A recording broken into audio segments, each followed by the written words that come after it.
Hello YouTube, I'm Michael Morgan. This is Retro Book Reviews. Thanks for joining me today. Today we're going to be reviewing Common Sense by Thomas Paine. But before I get into the review, just make sure that you hit the like button on this video, subscribe to the channel, share this video. If you have suggestions for books you'd like to see reviewed, just drop a comment below, or you can email the show at retrobookraeviews@gmail.com.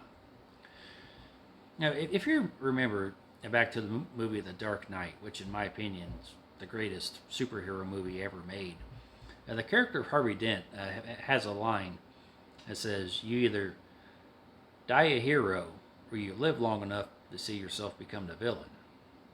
And doing some basic background research on Thomas Paine for this video, I find that his life embodies that quote in some ways.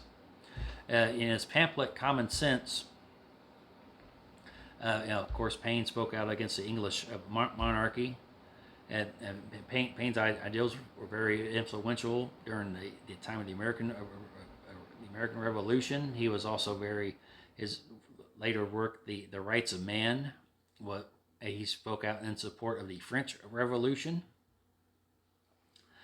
And of course, once he left England, Paine never returned to his home country, as obviously he would be persona non grata.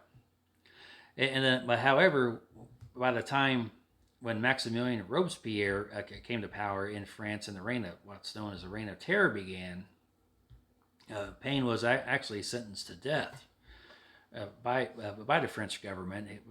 But he was jailed, but he was never executed. His release was secured as he was in ill health, and he returned to the United States. But however, he would also fall out of favor in the United States with his work, The Age of Reason, which is an attack on organized religion. Now which comes with a bit of irony, as Paine's father was a Quaker himself, and which at some point I may review Paine's other works on this channel, but today we're just going to focus on Common Sense. Now, Thomas Paine arrived in the American colonies in 1774 on the eve of the Revolutionary War, and by the time Common Sense was first published in January of 1776, the war effort was going strong. And too, I like Thomas Paine's style because he in Common Sense, he pulls no punches, as he makes the case for the American colonies' need to declare their independence from Great Britain. And this was also to give a little more historical context to Paine. What Paine is writing about is that there was a movement at that time for reconciliation between the American colonies and Great Britain.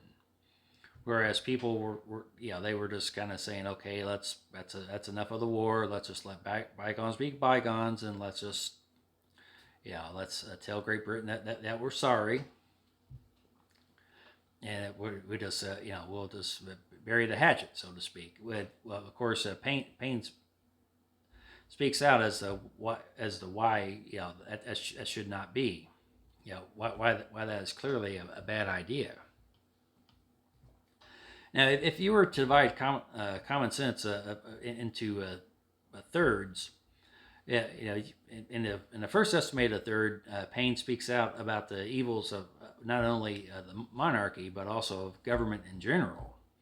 And one of the things that he says toward the beginning is that society is produced by our wants and government by our wickedness. The former promotes our happiness positively by uniting our affections, the latter negatively by restraining our vices. Now, perhaps the most memorable quote from Common Sense is, "Society in every state is a blessing, but government, even in its best state, is but a necessary evil, in its worst state, an intolerable one." Now, of course, if you follow politics in any way, we know that the English monarchy is certainly diminished in political power compared to what it was during the time of the American Revolution, as now the English monarchy, it's basically there for tradition and ceremony, as of course a parliament and a prime minister wield the political power. But today, though, even still, it is a monarchy of succession. It's based on heredity. As we've seen, last year with the passing of Queen Elizabeth II, her son King Charles ascended to the throne, and then one day when Charles passes away, his oldest son William will ascend to the throne to become King of England.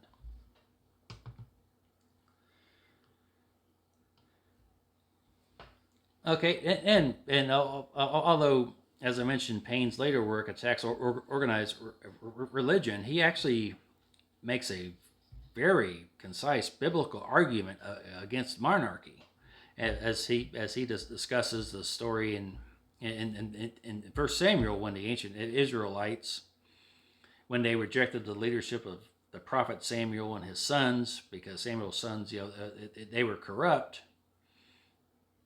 They went to Samuel and said, "We want a king over us like the nations around us." And then Samuel goes to God and explains what happened, and then God tells Samuel, they haven't rejected you, they've rejected me. And then God tells Samuel to go back and tell the people what the king will do. In an effort to try to bring them to their senses. Of course, they persist, and then God and Samuel say, "All right, you guys go ahead, and you guys can have a king."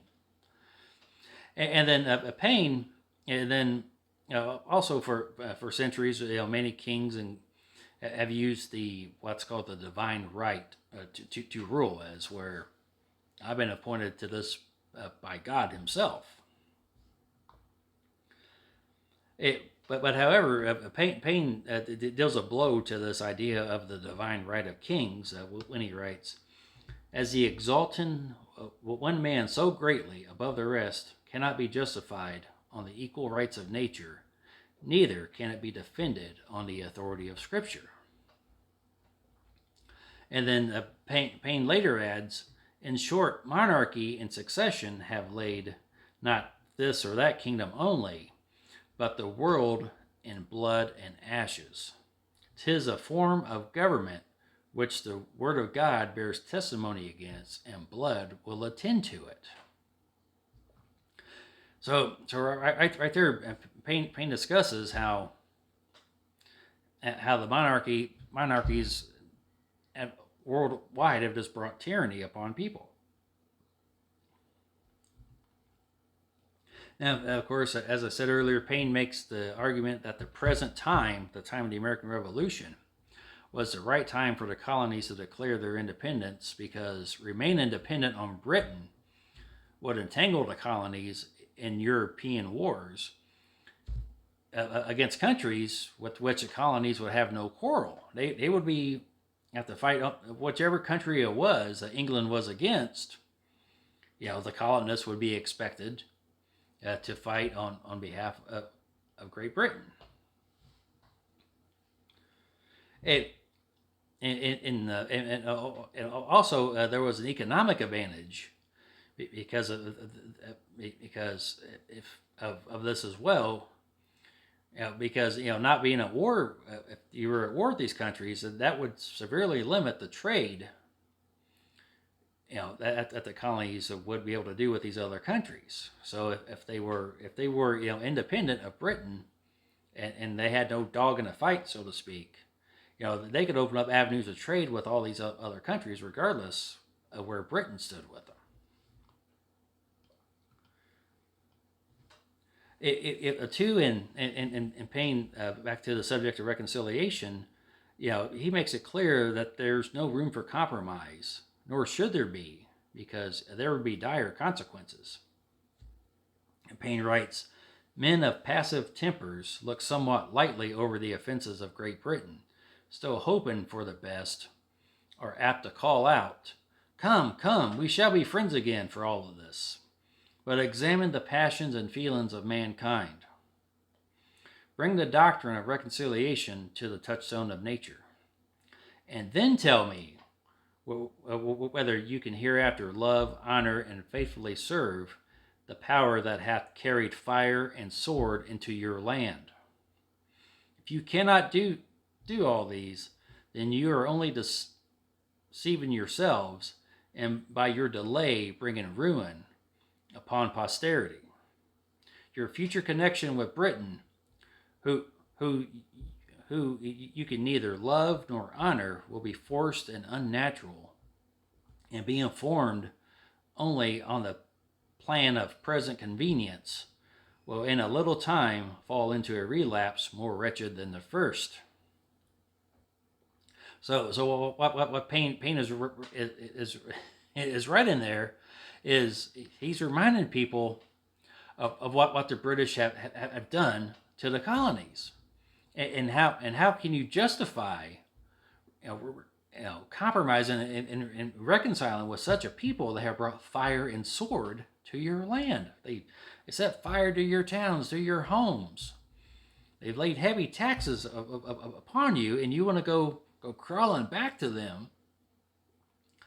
And then it's going to be, it might be fine for a while, but the tyranny is going to reign again, and it will be worse the second time around. And then Paine also writes, ye that oppose independence now, ye know not what ye do. Ye are opening a door to eternal tyranny by keeping vacant the seat of government. Now, it's going to create by not declaring independence, but by not setting up your own government, the colonies would be in danger of just living under tyranny completely. And I'm a firm believer. I've read this before, and I reread it for this review. I believe that every American citizen needs to read common sense. I believe that everyone who's living under a repressive regime somehow needs to get a copy of common sense, because I'm a firm believer that freedom is a God-given right of every person on this planet. Now, of course, it shames me, and it should shame all of Americans as to how our liberties and freedoms have been under assault for some time. Because oftentimes the governments they will use a crisis in order to protect you from another crisis. They encroach upon your liberty and your freedom. So, inch by inch, when you trade liberty for security, you will have neither. And I believe that is what has happened in the United States, since the time of the September 11th terrorist attacks. And then of course you see it in the last couple of years with the pandemic, and as people's very right to provide for themselves and their family was threatened. And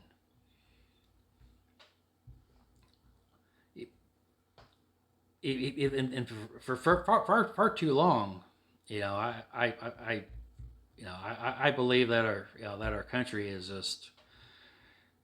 just slowly eroded against the tides of weakness, the seizure and forfeiture of personal liberties. And just as Thomas Paine wrote, I also believe this is a time to exercise common sense. Because it just as the colonists cannot reason with a tyrannical monarchy, we have to stop trying to reason with snakes and not expect to get bitten. So, as I said, I highly encourage you to read this. It's not classified as a book. It's a pamphlet. It's possibly less than 70 pages. And so, but I highly recommend that everybody read Common Sense. And I just want to thank you for joining me today, and may God bless you.